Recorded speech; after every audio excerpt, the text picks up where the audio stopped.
Les habitants du secteur d'Orion sont à 89% des végans. Les végans sont eux-mêmes à 84% de génétique humanoïde et à 16% de génétique non humanoïde. Les récits d'observation de reptiliens en provenance d'Orion sont souvent des observations de végans non humanoïdes d'Orion. Avec un entraînement spirituel très strict, qui comprend des régimes, des cérémonies et certaines expériences psychiques. Des prêtres de types divers du système d'Orion peuvent changer la couleur de leurs yeux jusqu'à un bleu très vif. Cette couleur n'est pas naturelle à la naissance mais atteinte seulement à travers un certain chemin spirituel. Les 11% des habitants d'Orion restants sont d'une variété lyrienne. Ces lyriens sont à 90% des personnes à peau marron clair et les 10% restants du type caucasien lyrien avec cheveux clairs. Ils sont génétiquement compatibles pour des mélanges interraciaux. Le résultat en est un être type de la Terre. Il y a des possibilités de faire grandir certains d'entre eux sur Terre. Les maisons royales de Vega, et qui sont actuellement devenues celles de Sirius, mais sont d'origine végane par génétique, et celles de la Lyre sont les deux lignes actives sur Terre. Les mélanges génétiques entre ces deux lignées à travers l'histoire a été un essai d'unifier ces deux lignées. Les habitants du secteur d'Orion sont plutôt agressifs en général. Les habitants d'Orion ont une réputation négative parce qu'ils ont été engagés dans de nombreux conflits et dans des guerres destructrices avec d'autres extraterrestres de cet univers. Certains disent que des entités négatives ont été associées avec certaines étoiles de la constellation d'Orion. D'autres sources disent que la nébuleuse d'Orion est un portail cosmique vers l'infinité ou la réalité du Créateur, qui transcende l'univers de temps, espace et matière. Puisque les draconiens essaient de conquérir les cieux, ils peuvent avoir fait des tentatives infructueuses d'entrer dans le portail d'éternité et d'en intercepter la lumière émergente. Guerre dans les cieux entre Michael et le dragon, voir Révélation chapitre 12. Ceci pourrait expliquer la présence alléguée des draconiens dans la constellation d'Orion, bien que certains groupes humanoïdes sont paraît-il devenus eux aussi curieux du portail d'éternité.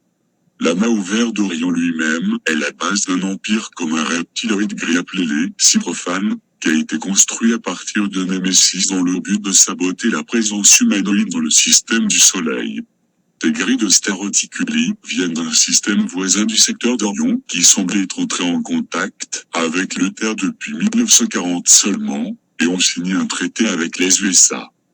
Ils ont une apparence qui est plus insectoïde que les gris reptiliens qui semblent sur Terre depuis des millénaires. Ils ont leur propre hiérarchie entre eux. La plupart des gris sont des servants ou des mercenaires d'Elysie, leur race reptilienne. La plupart des gris font partie de ce qui est connu sous le nom d'Empire d'Orion. Les Lysis sont les membres de ce qu'ils appellent la Fédération des Reptoïdes Draconiens.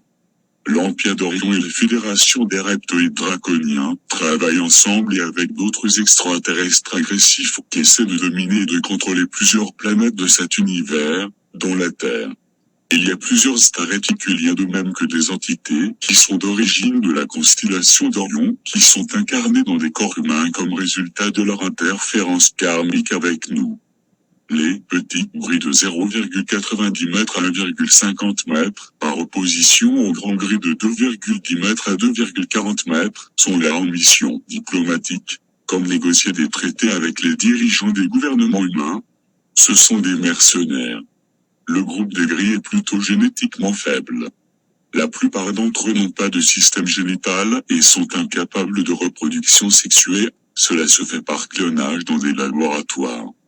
Mais des centaines de millions d'années de clonage qui détériorent l'espèce ainsi que les effets de guerre nucléaire passée en font une espèce génétiquement affaiblie, ainsi que d'autres raisons qui nous sont inaccessibles encore.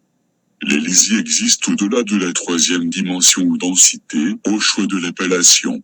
Il y a beaucoup de gris de quatrième densité qui interagissent avec les humains. Ils peuvent passer de la quatrième à la troisième densité facilement. La diversité des formes de la quatrième densité provient de la création de formes au sein de la cinquième densité, où les principaux portails des étoiles opèrent, Pléiades, Sirius, Orion, etc., et leurs êtres de lumière. Les sources ésotériques suggèrent que les humains développent une société basée sur l'amour et la compassion pour chacun et toute la création afin d'atteindre notre pleine potentialité spirituelle. L'amour et la compassion devraient inclure les gris qui sont une espèce mourante pathétique.